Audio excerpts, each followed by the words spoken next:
Hello students, I again welcomes you on the behalf of Ved Science Foundation। ठीक है, आज हमारा maths का 4th लेक्चर होगा जिसमें हम डिस्कस करने वाले हैं सर्ट्स एंड डाइसेस को।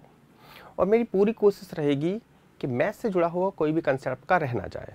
ठीक है, तो डेली अपडेट्स के लिए आप भी हमसे जुड़े रहें और आपने अभी तक चैनल को सब्सक्राइब नहीं किया है तो सब्सक्राइब जरूर कर रहे हैं। ठीक है, चलिए स्टार्ट करते हैं सर्ट्स एंड इंडाइसेस। पहले तो बात करते हैं वर्ड का क्या मीनिंग है, सर्ट्स का मतलब क्या होता है, इंडाइसेस का मतलब क्या होता है। तो देखिए, इंडाइसेस की बात करें तो सिंपल कोई भी टर्म आपको इस फॉर्म में दिया हो a to the power n। ठीक है, जहां a क्या है, जहां a का मतलब है कोई भी नंबर हो सकता है, कोई भी रियल नंबर ले सकते हैं। n का मतलब यहां पर कोई इंटीजर होना चाहिए, इसको इंटीजर होना चाहिए। ठीक है, यहां पर n क्या होना चाहिए, एक इंटीजर होना चाहिए। जैसे मैंने बोला 2 टू दी पावर 3, तो इसको बोलेंगे इंडाइसेस। अब आपको पता है 2 टू दी पावर 3 को हम ऐसे भी लिख सकते हैं 2 इंटू 2 इंटू 2। ठीक है, तो इंडाइसिस में तो कुछ ऐसा कुछ खास नहीं है। कोई भी number in the form of a to the power n where n is an integer, कि उसको हम क्या बोल सकते हैं, इंडाइसिस बोल सकते हैं। सर्ट्स का क्या मतलब होता है, देखिए कोई भी number in the form of a to the power n।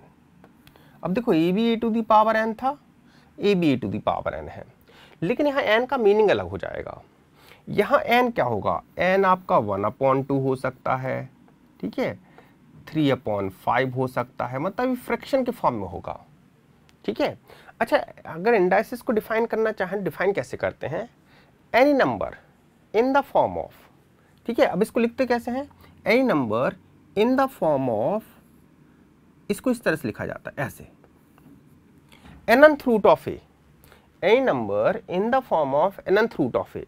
ठीक है, यहाँ n जैसे मैंने बोला n क्या हो गया, यहाँ पर n 1/2 हो गया, 3/5 होगा, तो आपको पता है कि मैं इसको ऐसे भी लिख सकता हूँ, जैसे 2 टू दी पावर 1/2, इसको हम ऐसे भी तो लिख सकते हैं √2।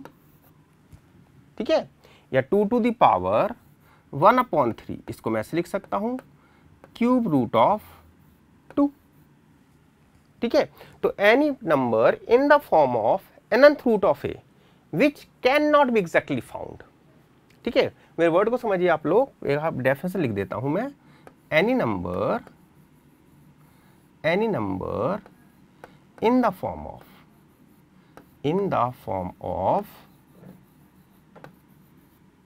nth root of a which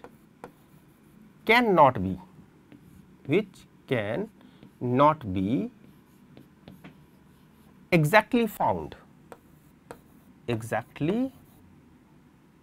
exactly found,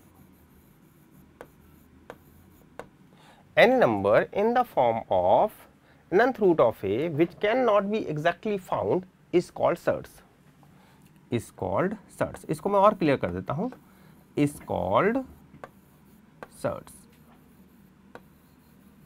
देखिए समझिए इसको, जैसे मैंने बोला क्यूब रूट ऑफ 2, क्या हम इसको एग्जैक्टली फाइंड कर सकते हैं, नहीं फाइंड कर सकते, एक इरेशनल नंबर है। तो पहली चीज तो आपको याद रखना है, सर्ट्स क्या होती है, एक इरेशनल नंबर होती है। ठीक है, सर्ट्स की अगर बात करें तो इट इज एन irrational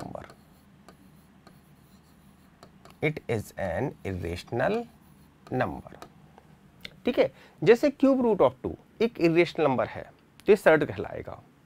लेकिन मैं यही आपसे बोलूं क्यूब रूट ऑफ 8, क्या ये सर्ट है, तो ये सर्ट नहीं है, क्योंकि हमें पता है इसकी वैल्यू 2 होती है ना, 8 टू दी पावर 1/3 को हम 2 लिख सकते हैं, तो ये आपका सर्ट्स की कैटेगरी में नहीं आएगा, कोई भी रूट जिसको हम एग्जैक्टली फाइंड नहीं कर सकते वो हमारा सर्ट कहलाता है। ठीक है, चलिए अब देखिए यहां पर क्वेश्चन किस तरह से आएंगे।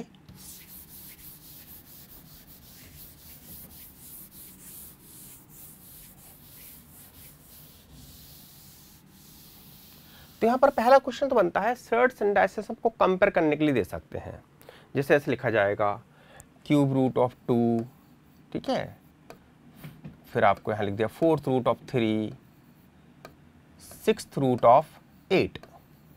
ठीक है, पूछेंगे विच वन इज ग्रेटर, इनमें कौन सा बड़ा है। अब हमको पता है सारी शर्ट्स हैं, ठीक है, क्योंकि ना तो क्यूब रूट ऑफ 2 को हम एग्जैक्टली फाइंड कर सकते हैं, ना ही हम 4th रूट ऑफ 3 को एग्जैक्टली फाइंड कर सकते हैं, ना ही 6th रूट ऑफ 8 को एग्जैक्टली फाइंड कर सकते हैं। तो फिर क्या करेंगे, तो हमको क्या करना पड़ेगा, अब हमको क्या करना पड़ेगा, सबसे पहले तो हम क्या करेंगे, अब देखो इनको एग्जैक्टली तो फाइंड हम कर नहीं सकते, तो हम क्या करेंगे, देखिए इसका मतलब क्या है, इसका मतलब है 2 टू दी पावर 1/3। यहाँ पर जो रेडिकल है वो क्या है, 3 है, यहाँ पर 4 है, यहाँ पर 6 है, सभी को हम इक्वल बनाएंगे। ठीक है, सभी को हम इक्वल करेंगे। कैसे इक्वल करेंगे, सबसे पहले क्या करना है आपको, 2, 4, 6 का लेना है एलसीएम। तो एलसीएम ऑफ 2, 4 एंड 6, तो इसका एलसीएम क्या आएगा, इसका एलसीएम आएगा 12। ठीक है, अब देखिए cube root of 2, cube root of 2, इसको हम किस में चेंज करेंगे, इसको चेंज करेंगे 12 में। ठीक है, तो इसको क्या लिख सकते हैं, 12th रूट ऑफ, अब देखिए मैंने इसको जो 2 टू दी पावर 1/3 था उसको मैंने 1/12 कर दिया। तो अगर मैंने यहाँ पर चेंज किया है तो यहाँ, अगर मैंने यहाँ पर चेंज किया है तो बेस भी चेंज होगा हिसाब से। कैसे चेंज होगा, तो देखिए आपको क्या करना है, 12 को 3 से डिवाइड करना है, कितने टाइम्स आएगा, 4 टाइम्स आएगा, वो पावर 2 पर आ जाएगी, 2 टू दी पावर क्या हो जाएगा, 4 हो जाएगा। इसको हम लिख सकते हैं 12th रूट ऑफ 16। अगेन दूसरा देखिए 4th रूट ऑफ 3, वैसे क्या मतलब इसका, 3 टू दी पावर 1/4। इसको हम किस में चेंज करेंगे, इसको चेंज करेंगे हम 12th में, यानी 3, हमने इसको 1/12 कर दिया, पावर को 1/12 कर दिया। तो आपने अगर यहाँ चेंज किया है तो यहाँ भी चेंज होगा। कैसे चेंज होगा, 12 को 4 से डिवाइड करना है, क्या आएगा 3, और वो पावर आपको यहाँ पर ले लेना है, तो यहाँ जाएगा 3 टू दी पावर 3, यानी आ जाएगा 12th रूट ऑफ 27। ठीक है, ये दोनों एक ही नंबर है। ठीक है, ये दोनों एक ही नंबर है, लिखने का केवल तरीका बदला है मैंने। अब नेक्स्ट हमारा 6th रूट ऑफ 8, इसको हम कैसे लिख सकते हैं, तो आपने क्या किया, इसको 12th रूट में चेंज किया। अब जब आपने इसको 6th रूट को 12th रूट में चेंज किया तो आपको बेस भी चेंज करना होगा उसके अकॉर्डिंग। क्या करेंगे, 12 को हम 6 से डिवाइड करेंगे, क्या आएगा 2, यहाँ जाएगा 8 टू दी पावर 2। ठीक है, यहाँ क्या हो जाएगा, यहाँ हो जाएगा 12th रूट ऑफ 64। अब आप इजीली देख सकते हैं सभी की पावर क्या है, 1/12 है। यह है 16 टू दी पावर 1/12, यह है 27 टू दी पावर 1/12, यह है 64 टू दी पावर 1/12। मैं कहूँ इनमें कौन बड़ा है, तो आप बस इजी बता सकते हैं बेस सबसे बड़ा कौन है। ठीक है, सबसे बड़ा नंबर आपका ही हो जाएगा।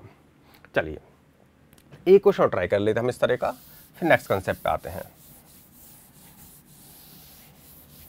ठीक है, अगर मैं आपसे पूछूं कि चलो 4th root of 5, 6th root of क्या बोलते हैं यहाँ पर, 6th रूट ऑफ, चलो 7 कर देते हैं, 6th रूट ऑफ 7 एंड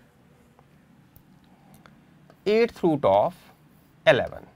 ठीक है, विच वन इज ग्रेटर, तो क्या करेंगे आप, सबसे पहले तो 4, 6, 8 का लेंगे आप एलसीएम। अब 4, 6, 8 का अगर हम एलसीएम लेते हैं तो एलसीएम ऑफ 4, 6 एंड 8 क्या आएगा, 24 आएगा। ठीक है, एलसीएम मतलब सभी को पता है लीस्ट कॉमन मल्टीपल, ऐसा नंबर जो 4 से भी कट जाता है, 6 से भी कट जाता है, 8 से भी कट जाता है और लीस्ट है। ठीक है, तो 4th रूट ऑफ 5, ठीक है, 4th रूट ऑफ 5 को हम क्या लिख सकते हैं, तो अगेन हमने इसको क्या, 4th रूट था, इसको हम 24th रूट में चेंज करेंगे, तो यहाँ पर क्या जाएगा 5 टू दी पावर 6। अब आपको पता होना चाहिए 5 टू दी पावर 6 क्या होता है, यानी 5, 5, 5, 5 को इसको 6 टाइम्स मल्टीप्लाई कीजिए। ठीक है, तो ये जो वैल्यू आएगी वो निकल के आती है, 5 का क्यों होता है 25, यानी 25 को 25 से मल्टीप्लाई करना पड़ेगा, है ना, 5 क्यू इंटू 5 क्यू लिख सकते हैं इसको। 5 का क्यू होता है 125, है ना, 125 को 125 से मल्टीप्लाई करें, क्या आएगा, ये आएगा आपका 15625, काफ़ी बड़ा नंबर हो गया 15625। अगेन 6th रूट ऑफ 7, इसको हम लिख सकते हैं 24 रूट ऑफ, ठीक है। अब फिर वही चीज़ 24 को 6 डिवाइड किया, क्या आएगा 4 आएगा, यानी 7 to the power 4। 7 to the power 4 क्या होता है, 7 टू द पावर 4 होता है, 7 का स्क्वायर होता है 49, यानी 7 का स्क्वायर इंटू 7 का स्क्वायर, 49 का स्क्वायर होता है 2401, तो यहाँ पर आएगा 2401, ठीक है। नेक्स्ट 8th रूट ऑफ 11, इसको भी 24th रूट में चेंज करेंगे, यानी 24th रूट ऑफ, तो 11 पर पावर क्या आएगी, देखो 24 को 8 से डिवाइड किया 3, यानी 11 टू द पावर 3 हो जाएगा। अब 11 का क्यूब क्या होता है, तो 11 का क्यूब होता है 1331, ठीक है, 1331। तो अब इजीली देख के बता सकते हैं इनमें कौन सा नंबर सबसे बड़ा है। सबसे बड़ा नंबर कौन सा हो जाएगा आपका, ए वाला, देन ए वाला, देन ए वाला, ठीक है। चलिए अब देखो कभी कभी इंडाइसिस में कंपेयर करने के लिए आ जाता है, तो इंडाइसिस में कैसे कंपेयर करेंगे, ठीक है। अब देखिए जिस तरह से हमको सर्ट्स में कंपेयर करने के लिए पूछा जा सकता है, वैसे हमको इंडाइसिस में भी कंपेयर करने के लिए आ सकता है। जैसे इंडाइसिस की बात करें तो क्वेश्चन इस तरह से आ सकता है 2 to the power 40, 3 to the power 30 and 5 to the power 20, ठीक है। अब पूछा जाएगा विच वन इज ग्रेटर। अब देखो सर्ट्स के केस में हम क्या करते थे, जो आपकी कहना चाहिए जो आपके पावर थी, जैसे 1/2, 1/3, 1/4, इसमें हम क्या करते हैं जो 2, 3, 4 थे उनका ले रहे थे एलसीएम। यहाँ पर क्या करेंगे, पावर आपको ऑलरेडी इंटीजर फॉर्म में दे रखी हैं, ठीक है, पावर आपकी क्या है ऑलरेडी इंटीजर फॉर्म में है, तो यहाँ पर लेंगे आप इनका एचसीएफ, है ना, कॉमन देखेंगे सारे में कॉमन कौन सी पावर है।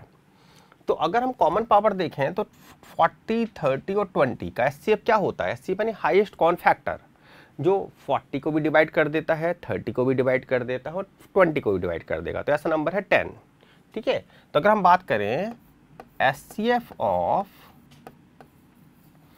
40, 30, 20 की, तो क्या आएगा, ये आएगा 10, ठीक है।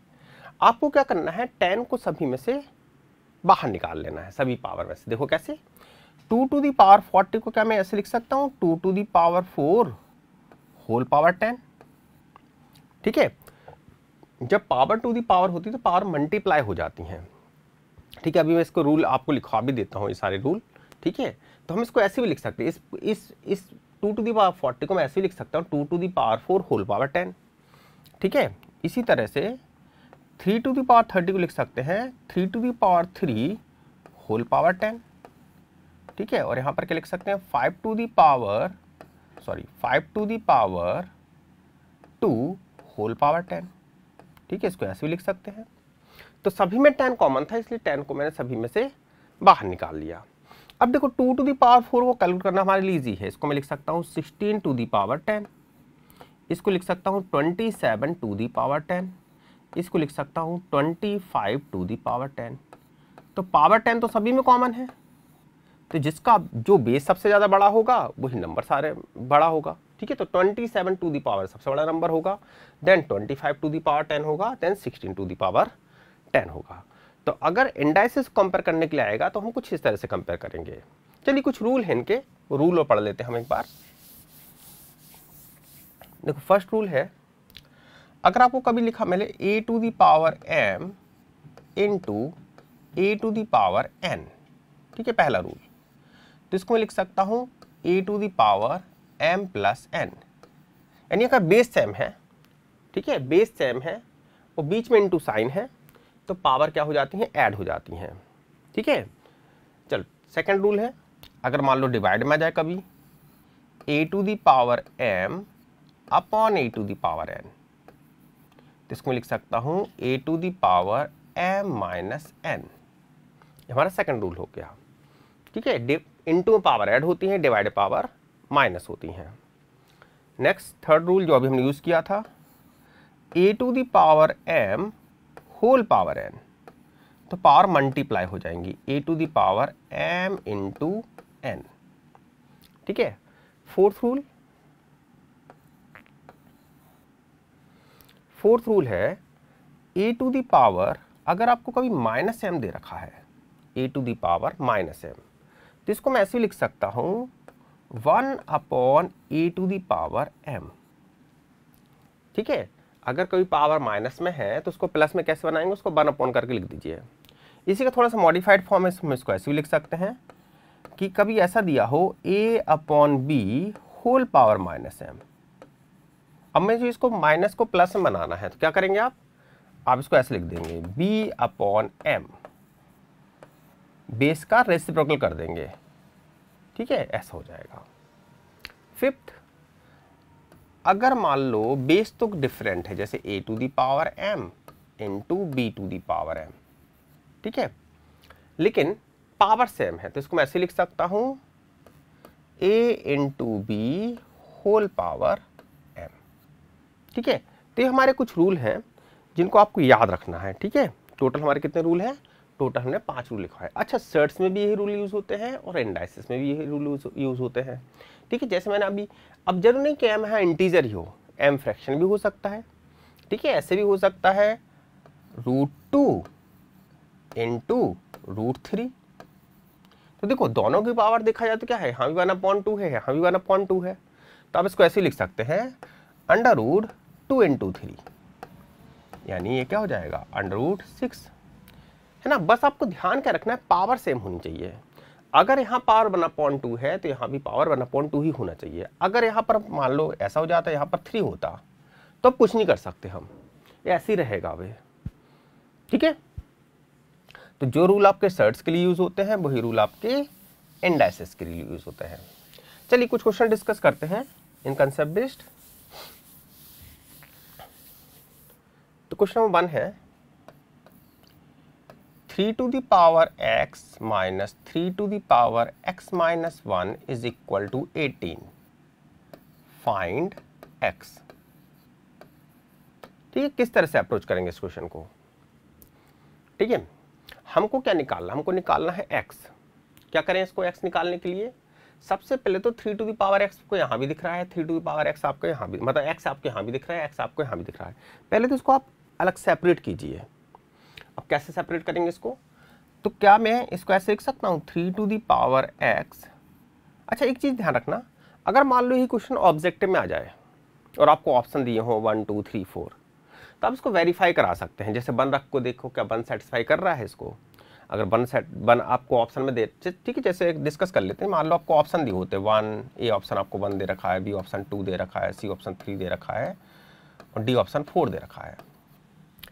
अब आपको नहीं समझ में आ रहा है इस क्वेश्चन में कैसे सॉल्व करूं, तो आप ऑप्शन से इसको वेरीफाई करा सकते हैं। कैसे वेरीफाई करा सकते हैं, 1 रख को देखो, क्या 1 सेटिस्फाई करेगा। जैसे 3⁻1 - 3⁻0, 3⁻1 3 होता है, 3⁻0 क्या होता है 1 होता है। याद रखना, किसी भी नंबर पर पावर 0 है, किसी भी नंबर कोई भी हो, 3 हो, 5 हो, 8 हो, 9 हो, कुछ भी हो, इसकी वैल्यू हमेशा 1 होती है। किसी भी नंबर की पावर अगर 0 है तो इसकी वैल्यू 1 हो जाएगी। तो 3⁻1 3 हो गया और 3⁻0 क्या हो गया 1 हो गया।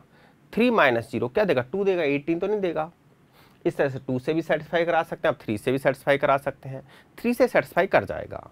अब हम डिस्कस करेंगे इसको सॉल्व कैसे करना है। ठीक है, अप्रोच कैसे करेंगे इसको। तो इसको ऐसे लिख सकता हूँ 3⁻x - 3⁻x upon 3⁻1 is equal to 18। ठीक है, अभी हमने रूल पढ़ा है। ठीक है, जैसा अभी क्या पढ़ा, a⁻m डिवाइडेड बाय a⁻n, इसको मैं लिख सकता हूं a⁻m - n। ठीक है, उसको हम ऐसे लिख सकते हैं। तो देखो, अगर हमको इस फॉर्म में दे रखा है तो हम इसको इस फॉर्म में कन्वर्ट कर सकते हैं। अगर इस फॉर्म में दे रखा है तो हम इसको इस फॉर्म में भी कन्वर्ट कर सकते हैं। तो मैंने इसको इस फॉर्म में हमें दे रखा था, इस फॉर्म में मैंने इसको कन्वर्ट किया है। ऐसा करने से क्या होगा, देखो 3⁻x यहाँ भी है, 3⁻x यहाँ भी है, 3⁻x को आप कॉमन निकाल लेंगे तो हो जाएगा 1 - 1/3 इज इक्वल टू 18। ठीक है, यानी 3⁻x इंटू ये हो जाएगा 2/3 इज इक्वल टू 18। ठीक है, यहाँ से रिड्यूस करेंगे तो 9 टाइम्स, इसको आप क्रॉस मल्टीप्लाई कर दीजिए, 3⁻x इक्वल टू हो जाएगा 27। ठीक है, 3 से 9 क्रॉस मल्टीप्लाई हुआ है तो ये हो जाएगा 27। इसको हम लिख सकते हैं 3⁻x इक्वल 27 का लिख सकते हैं 3⁻3। अब देखिए बेस सेम है, यहाँ है 3 टू द पावर x, यहाँ है 3 टू द पावर 3। तो क्या लिख सकते हैं, x इक्वल टू क्या लिख सकते हैं, x इक्वल टू लिख सकते हैं आप 3, है ना, बाय कंपेरिजन। अगर बेस सेम है, बीच में इक्वल का साइन है, तो पावर भी तो सेम होनी चाहिए, तो x इक्वल टू क्या हो जाएगा, 3 हो जाएगा। चलिए नेक्स्ट क्वेश्चन डिस्कस करते हैं।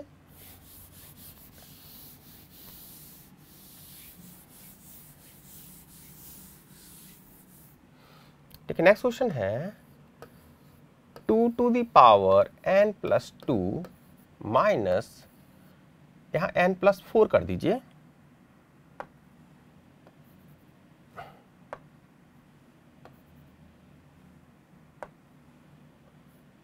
n plus 4 minus 2 to the power n plus 2 is equal to 48।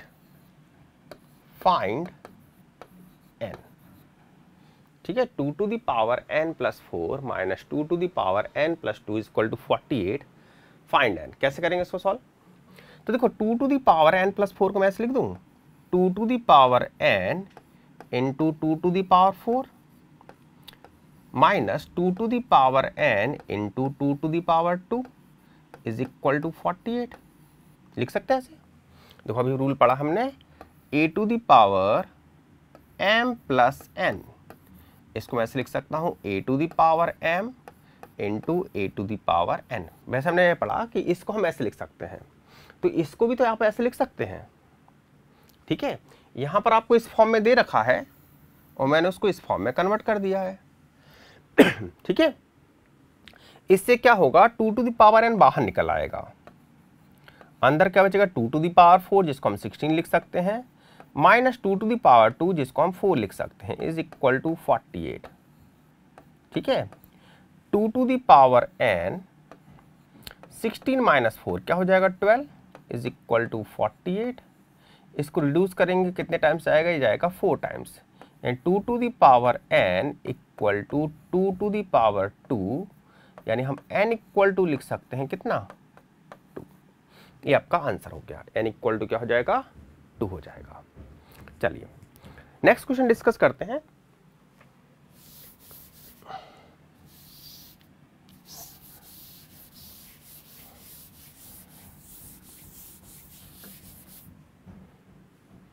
देखिए नेक्स्ट क्वेश्चन हमको दे रखा है 1/216 to the power -2/3 divided by 1/27 to the power -4/3। हमें बताने इसकी वैल्यू क्या होगी। ठीक है, इक्वल टू क्वेश्चन मार्क। ठीक है, इक्वल टू में क्वेश्चन मार्क लगा हुआ है। कैसे अप्रोच करें क्वेश्चन को? देखो सबसे पहले तो माइनस की पावर को प्लस में कन्वर्ट कीजिए। अगर माइनस की पावर प्लस में कन्वर्ट करेंगे तो क्या होगा, बेस आपका पलट जाएगा, रेसिप्रोकल हो जाएगा उसका, यानी यहाँ हो जाएगा 216 to the power 2/3 divided by 27 to the power 4/3, इस तरह से हो जाएगा। अब 216 को क्या लिख सकते हैं, अब आपको पता होना चाहिए 216 होता क्या है। तो 216 को फैक्टराइज करके देख लीजिए। वैसे आपको अगर याद है तो 6 का क्यूब 216 होता है, और आपको नहीं पता है तो आपको 216 को फैक्टराइज करना पड़ेगा। तो देखिए फिर आपको क्या मिलता है। ठीक है, तो आपको ये कुछ ऐसा मिलेगा, जब फैक्टराइज करेंगे तो 3 बार तो 2 मिलेगा और 3 बार 3 मिलेगा। ठीक है, फैक्टराइज आप खुद से कर सकते हैं, प्राइम फैक्टराइजेशन करना है। इसको हम लिख सकते हैं 2 टू दी पावर 3, इसको लिख सकते हैं 3 टू दी पावर 3, और हमें बताया, अभी मैंने बताया है पावर सेम है, बेस डिफरेंट है ना, तो इसको मैं ऐसे लिख सकता हूँ, पावर अगर सेम है तो 2 इंटू 3 होल पावर 3, या इसको लिख सकते हैं 6 टू दी पावर 3। ठीक है, यहाँ पर क्या कर सकते हैं, तो यहाँ पर क्या हो जाएगा 6 to the power 3 whole power 2/3 divided by 27 का लिख सकते हैं 3 का क्यूब, ये तो सभी को पता होगा, होल पावर 4/3। 3 से 3 कैंसल, 3 से 3 कैंसल, यह आ जाएगा 6 to the power 2 divided by 3 to the power 4 6। ठीक है, 6 टू दी पावर 6 का square divided by 3 to the power 4। यानी हो जाएगा 36 अपॉन 81, ठीक है, इसको ऐसे भी लिख सकते हैं। दोनों 9 से रिड्यूस हो सकते हैं, 9 से रिड्यूस कर दीजिए तो हो जाएगा 4 अपॉन, ठीक है, 9 से रिड्यूस कर दिया, 9 4 जा 36, 9 9 जा 81, तो 4 अपॉन 9 आपका आंसर हो जाएगा। ठीक है, चलिए आज का क्लास का लास्ट क्वेश्चन और डिस्कस करेंगे हम। ठीक है,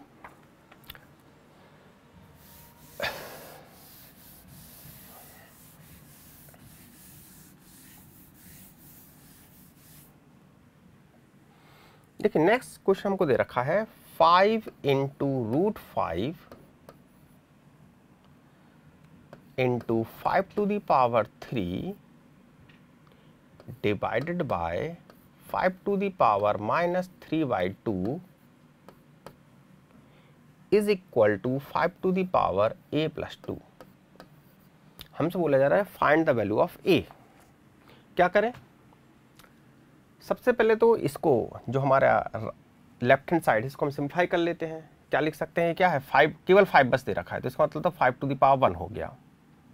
इसके साथ इनटू में क्या है रूट 5, रूट 5 का मतलब क्या होता है 5 टू द पावर 1/2, तो इसको आप ऐसे लिख सकते हैं, इनटू में है 5 टू द पावर 1/2, इनटू में 5 टू द पावर 3 भी दे रखा है, और डिवाइड में आपको दे रखा है 5 to the power -3/2 is equal to 5 to the power a+2। अब आपको पता है इनटू में पावर क्या हो जाती है, ऐड हो जाती हैं, डिवाइड में पावर क्या होती है, माइनस हो जाती हैं। तो क्या हो जाएगा 5 to the power 1 + 1/2 + 3 + 3/2 is equal to 5 to the power a+2। अगर हम इसको सिंप्लीफाई करें, इसको ऐड करें हम यहाँ पर, जो हमारे यहाँ पर पावर जो सारी ऐड हो रही हैं, तो क्या मिलेगा हमको 1 + 3 4 प्लस 1/2, अच्छा 1/, आपका आधा है, आपका 1.5 है, यानी 2 हो जाएगा, 2 और 4 क्या हो जाएगा 6 हो जाएगा, यानी 5 टू द पावर आपको क्या मिलेगा 6 मिलेगा, is equal to 5 to the power a+2। ठीक है, अब बेस टाइम में तो पावर कंपेयर कर सकते हैं, यानी 6 इक्वल टू होना चाहिए a+2 के, 2 को यहाँ ट्रांसपोज कर दीजिए तो आपको मिलेगा 6 - 2 दिस इक्वल टू 4। ये हमारा आंसर हो जाएगा। चलिए आज के लेक्चर में इतना ही डिस्कस करेंगे। ठीक है, नेक्स्ट लेक्चर होगा हमारा, नेक्स्ट लेक्चर में पढ़ेंगे कुछ अलजेब्रिक आइडेंटिटीज के बारे में, और वो लेक्चर हमारा बहुत ज़्यादा इंपॉर्टेंट होगा। ठीक है, तो आज के लेक्चर को हम यहीं पर फिनिश करते हैं। अगर ये आपको लेक्चर पसंद आया है तो वीडियो को लाइक ज़रूर करें, अपने दोस्तों के साथ शेयर ज़रूर करें। ठीक है।